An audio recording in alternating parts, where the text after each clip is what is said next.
புதுறவு பார்வையாளர்களுக்கு வணக்கம். அதிமுக ஏற்கனவே பிளவுபட்டு இருக்கு, உட்கட்சி பிரச்சனை அதிகமாக இருக்குன்னு எடப்பாடி பழனிசாமிக்கு ரொம்ப தெளிவாகவே தெரியும். இந்த சூழலில் செங்கோட்டையின் ஒரு பக்கம் ப்ரெஷரு, டென்ஷனு, எடப்பாடி பழனிசாமிக்கு எதிராக மீடியா மத்தியில் குரல் கொடுத்து பேசக்கூடிய செங்கோட்டையின் ஒரு பக்கம், எஸ்பி வேலுமணி பாஜகவினுடைய மூத்த தலைவர்களை நேரில் சந்திக்கிறது, இல்லை திருமண நிகழ்ச்சிக்கு பாஜக சார்ந்த தலைவர்களை நிகழ்ச்சிக்கு வர வைக்கிறது, இப்படின்னு இன்னொரு பக்கம் எஸ்பி வேலுமணி செங்கோட்டையன் ரெண்டு பேரும் சேர்ந்து எடப்பாடி பழனிசாமிக்கு தொடரும் அந்த சிக்கல் அழுத்தம் எடப்பாடி பழனிசாமிக்கு ஒரு பெரிய நெருக்கடியான ஒரு சூழலை உருவாக்கிட்டே இருக்குது. எடப்பாடி பழனிசாமி செய்தியாளர் மத்தியில் தெளிவாக ஒரு விஷயத்த சொல்லிகிட்டே இருப்பார். நீங்கள் கவனிச்சிருக்கலாம். எங்களுக்கு ஒரே ஒரு எதிரி திமுக தான், எங்களுக்கு அவங்க தான் முதல் எதிரியும் சரி, ஒட்டுமொத்தமான எதிரியுமே திமுக தான் அப்படிங்கிற மாதிரி சொல்லுவார். அப்போ இதுலேருந்து என்ன புரிஞ்சுக்கணும் அப்படின்னா, மற்ற கட்சிகள்லாம் எங்க கூட கூட்டணிக்கு வரலாம், எங்களுக்கு பாஜகலாம் எதிரியே கிடையாதுங்க, நாங்கள் பாஜகவுடன் கூட்டணி கூட வைக்கிறதுக்கு நாங்கள் தயாராகிக்கிறோம் அப்படிங்கிற ஒரு சூழலை உருவாக்குறது தான் எடப்பாடி பழனிசாமியுடைய பேச்சாக நம்ம புரிந்து கொள்ள முடிகிறது.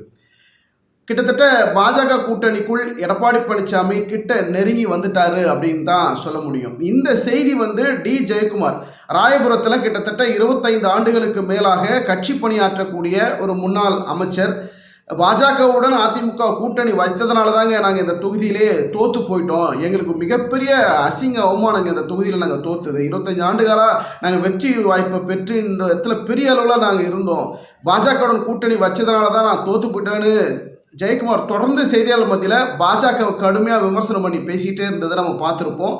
எடப்பாடி பழனிசாமி பாஜகவில் இருந்து அதிமுக பிரிந்து வெளியே வந்த பிறகு ஜெயக்குமார் வச்சு தான் பாஜக நிலைப்பாடு குறித்து, அதிமுக நிலைப்பாடு குறித்து கடுமையாக விமர்சனம் பண்ணி பேசக்கூடிய ஒரு சூழலை டி ஜெயக்குமார் தான் தொடர்ந்து செய்தியாளர் மத்தியில் பேசிகிட்டே இருப்பார்.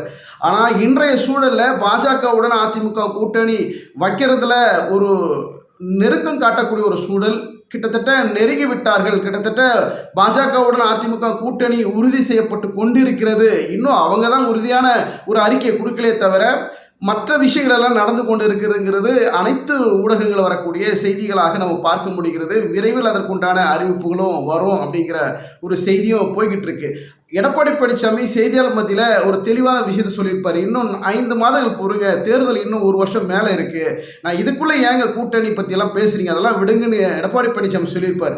இதற்கு நடுவில் தான் இந்த மாதிரியான பேச்சுவார்த்தைகள், ஏன்னா ஒரு அழுத்தம் எஸ்பி வேலுமணி செங்கோட்டையின் மத்தியில் ஒரு அழுத்தம் இருக்கிறதுனால, ஒருவேளை நம்ம பாஜக கூட்டணியில் நம்ம போகலை அப்படின்னா நம்ம பொறுப்பையே தூக்கி போட்டு இவங்க வேற ஏதாவது பொறுப்பில் தலைமையை மாற்றிட போகிறாங்கயா, பொதுச் செயலில் மாற்றிட போகிறாங்க, நம்ம பேச்சு கேட்காம போயிட போகிறாங்கிறதுனால தான் எடப்பாடி பழனிசாமி வேறு வழி இன்று இவர்கள் கொடுக்க ப்ரெஷர் அடிப்படையில் மற்ற நிர்வாகிகளை இவங்களை போன்ற ஒரு போர்க்கொடி தூக்கிட்டாங்கன்னா இது அடுத்த கட்ட நெருக்கடியை நம்ம சந்திக்கக்கூடும் அப்படிங்கிறனால தான் பாஜக கூட்டணி தவிர வேறு வழி இல்லை அப்படிங்கிற ஒரு நிலைப்பாட்டுக்குள்ள எங்களுக்கு ஒரே எதிரி திமுக தான், அப்போது பாஜக எதிரி இல்லைங்கிறது தெளிவாக அவர் சொல்லக்கூடிய ஒரு சூழலை நம்ம பார்க்க முடிகிறது. மற்ற கட்சிகள் எல்லாம் கூட்டணிக்கு வரலாம், நாங்களும் மற்ற கட்சிகளோட கூட்டணி வைக்கலாம், எங்களுக்கு ஒரே எதிரி திமுக தான் அப்படிங்கிறத தெளிவாகவே சொல்லக்கூடிய ஒரு பேச்சு நம்மளால் பார்க்க முடிகிறது.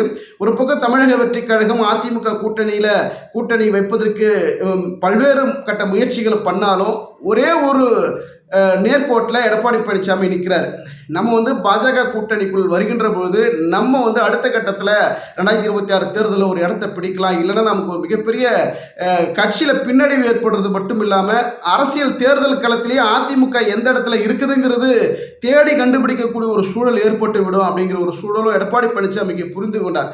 ஒரு பக்கம் சசிகலா கட்சியை பிளவுபடுத்தக்கூடாதுங்க, செங்கோட்டையன் சமீப நாட்களாக எடப்பாடி பழனிசாமிக்கு ஒரு அழுத்தம் கொடுக்கிறதோ நெருக்கடி கொடுக்கிறதோ, மோடி அவர்களை புகழ்ந்து பேசக்கூடிய செங்கோட்டையன் நம்ம பார்த்துருப்போம்.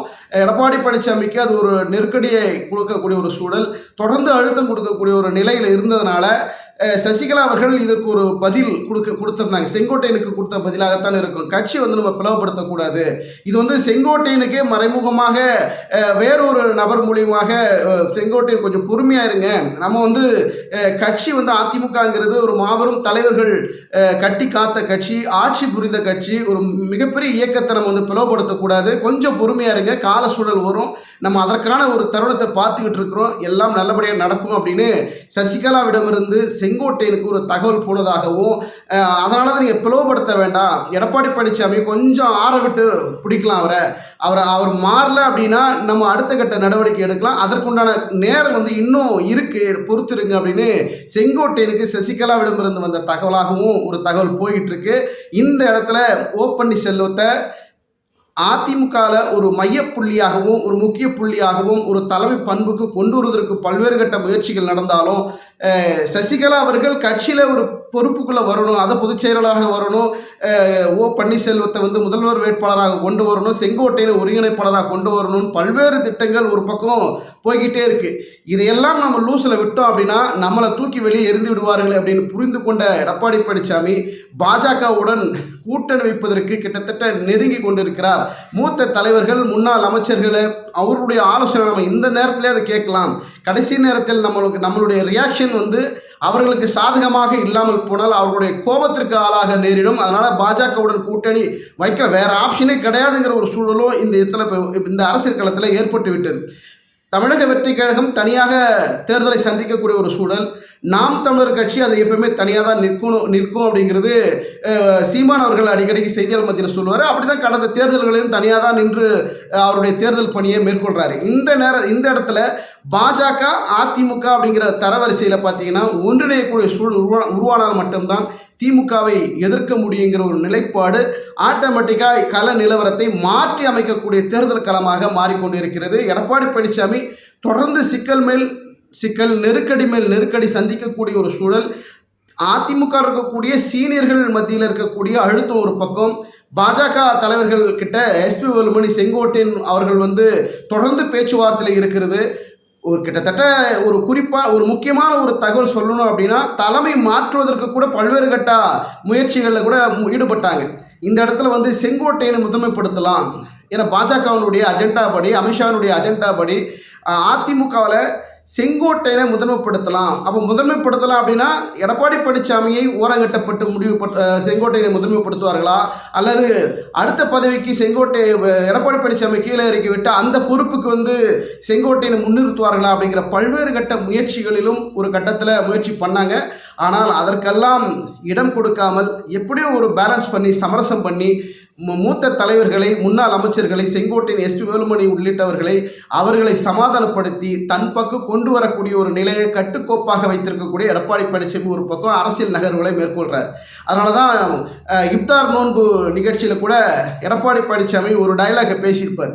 இந்த டைலாக் வந்து எங்கே போய் பொருந்ததுன்னு நீங்களே பாருங்கள். அதாவது என்னை நம்பி கெட்டவர்கள் யாரும் கிடையாது, என்னை நம்பாமல் கெட்டவர்கள் தான் நிறைய பேர் இருக்கிறாங்க, என்னை நம்பினா யாரும் கெடமாட்டாங்க, என்னை நம்பாமல் போனால் அவங்க கெட்டு போய் நிறைய பேர் இருக்கிறாங்கிற தோணியில் பேசியிருப்பார். இப்போ தெரியுதுங்களா, செங்கோட்டையன், எஸ்பி வேலுமணி உள்ளிட்டவர்கள் இவர்கள் பேசின பேச்சுக்கும் அவர்கள் நடந்த ரியாக்ஷன்களுக்கும் பல்வேறு தொடர்புகளும் இந்த இடத்துல இருக்குது.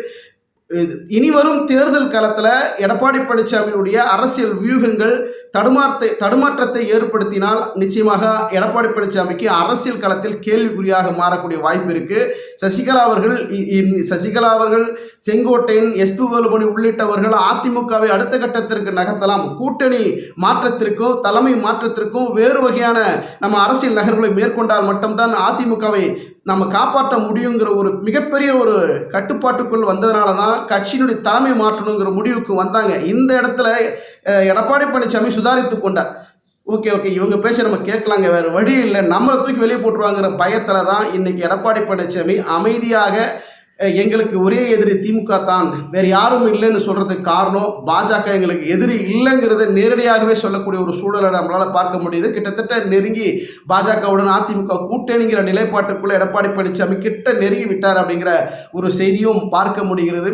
பொறுத்திருந்து பார்க்கலாம். எடப்பாடி பழனிசாமி அந்த தலைமையில், ஏன்னா நீதிமன்றத்தில் வழக்கு இருக்குது, இரட்டை இலை சின்ன வழக்கு இருக்குது, பொதுச் செயலாளர் சம்பந்தமான வழக்கு இருக்குது. அந்த வழக்குகள் எடப்பாடி பழனிசாமிக்கு சாதகமாக வரவே இல்லை என்றால் அது மிகப்பெரிய ஒரு பின்னடைவும் எடப்பாடி பழனிசாமி கொடுக்கும். அதனால தான் இங்கே இவங்களோட நம்ம முட்டி மோதிக்கிட்டு இருந்தோம்னா இந்த இரட்டை இலை சின்னமும் பிரச்சனை வரும், பொதுச் செயலாளருங்கிற அந்த பொறுப்புக்கும் பிரச்சனை வரும். ஏன் நமக்கு தலைவலி? பாஜகவுடன் கூட்டணி போயிடலாங்கிற ஒரு நிலைப்பாட்டுக்குள்ளே எஸ்பி வேலுமணி, செங்கோட்டையன் உள்ளிட்டவர்களுடன் சமரசமாக களத்தில் இறங்கி பாஜக கூட்டணிக்குள் நெருக்கம் காட்டக்கூடிய எடப்பாடி பழனிசாமி, ஒருவேளை இரட்டை தலைமை மீண்டும் உருவாகப் போகிறதா, ஒருங்கிணைப்பாளர் இணை ஒருங்கிணைப்பாளர் அப்படிங்கிறது உருவாகக்கூடிய வாய்ப்புகளும் இருக்கிறது. ஆனால் எடப்பாடி பழனிசாமி இங்கே ஒரு தலைவலி இருக்குது. இரட்டை தலைமை இருந்தால் எனக்கு பிடிக்காதுங்க, ஒற்றை தலைமை அது நான் மட்டும்தான் இருக்கணும் அப்படிங்கிறதுல தெல்ல தெளிவாக இருக்கக்கூடிய எடப்பாடி பழனிசாமி, ஆனால் தொண்டர்கள் மத்தியில், நிர்வாகிகள் மத்தியில் ஓ பன்னீர்செல்வம் வந்தால் நமக்கு சரியாக இருக்கும், அவரோட ஆளுமை பண்பு. ஆனால் ஓ பன்னீர்செல்வம் பணத்தை இறைக்க மாட்டார், பணத்தை செலவு பண்ண மாட்டார்ன்ற ஒரு குற்றச்சாட்டு, ஒரு பெரிய விமர்சனம் ஓ பன்னீர்செல்வத்தின் மேல் இருந்தாலும் கூட, ஆனால் எடப்பாடி பழனிசாமி இந்த விஷயத்தில் தாராளமாக எல்லாருக்கும் பணத்தை வாரி செலவு பண்ணி அவர்களை தன் பக்கம் கொண்டு வரதுல கெட்டிக்காரராக இருப்பார் எடப்பாடி பழனிசாமி. இவர்களுக்குள்ள இந்த இரண்டு வித்தியாசங்கள் அடிப்படையில் நிர்வாகிகள், தொண்டர்கள் யார் பக்கம் பலமாக இருக்கிறார்கள் அப்படிங்கிற ஒரு பார்வை இருக்கிறது. பாஜக முன்னெடுக்கக்கூடிய விஷயங்களில் எடப்பாடி பழனிசாமி ஒரு தெளிவான ஒரு முடிவை கொடுக்கக்கூடிய வாய்ப்புகள், நிர்பந்தம் ஏற்பட்டிருக்கக்கூடிய ஒரு சூழல். ஓ பன்னீர்செல்வம் அவருடைய தொண்டர்கள் பலம் அதிகரிக்கிறது, நிர்வாகிகள் பலம் அதிகரிக்கிறது. ஓ பன்னீர்செல்வம் மீண்டும் அதிமுகவுடைய தலைமைக்கு வருவதற்கும் வாய்ப்புகள் இருக்குதுன்னு சொல்லப்படுறாங்க. பொறுத்திருந்து பார்க்கலாம். எடப்பாடி பழனிசாமி பாஜகவுடன் அதிமுகவை ஒன்றிணைக்கக்கூடிய ஒரு சூழல் நெருங்கி கொண்டிருக்கக்கூடிய இந்த நேரத்தில் மூத்த தலைவர்கள், முன்னாள் அமைச்சர்கள், ஜெயக்குமார் உள்ளிட்டவர்கள் மீண்டும் மீண்டும் எடப்பாடி பழனிசாமிக்கு அழுத்தம் கொடுக்கின்ற பட்சத்தில் தலைமை மாற்றுவதற்கும் வேற ஒரு முடிவு எடுப்பதற்கும் கூட்டணி நிலைப்பாட்டில் தடுமாற்றம் ஏற்படுவதற்கும் வாய்ப்புகள் இருப்பதாக சொல்லப்படுகிறது. எடப்பாடி பழனிசாமி பாஜகவுடன் கூட்டணி வைத்தால் மட்டும்தான் அதிமுக 2026 சட்டமன்ற தேர்தலில் வெற்றி வாய்ப்பு அதிகமாக இருக்கும். இல்லை என்றால் எடப்பாடி பழனிசாமியுடைய அரசியல் கணக்கே முடிவுக்கு வரக்கூடிய சூழலும் இருக்குதுன்னு பல்வேறு விமர்சனங்கள் தொடர்ந்து எழுந்து கொண்டிருக்கிறது. பொறுத்திருந்து பார்க்கலாம். நன்றி, வணக்கம்.